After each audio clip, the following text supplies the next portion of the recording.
কথাটি আল্লাহ শুরু করলেন এভাবে, নুন। নুন একটি অক্ষর, হুরুফে মুকাত্তাআত, বিচ্ছিন্ন একটি অক্ষর।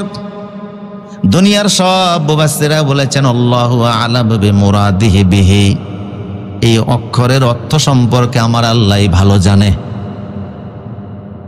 কোরআনে কারীমের প্রায় 29টি সূরার শুরুতে এই জাতীয় হরফগুলি আছে না নাই?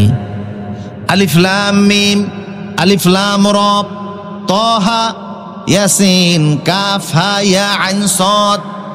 এরকম বিচ্ছিন্ন কিছু অক্ষর কোরআনে কারীমের বিভিন্ন সূরার শুরুতে আছে। আল্লাহ সুবহানাহু ওয়া তাআলা নানান হিকমতে এগুলি নাজিল করে দিয়েছেন। এখানে আল্লাহ আনলেন নুন।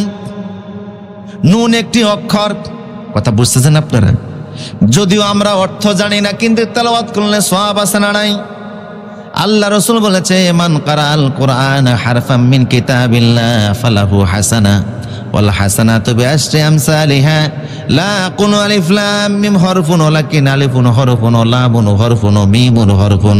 আল্লাহর নবী বলেছে, কোরআনে কারীমের একটা অক্ষর তেলাওয়াত করলে মিনিমাম 10টা নেকি আল্লাহ বান্দার আমলনামার ভিতরে দান করে দেন।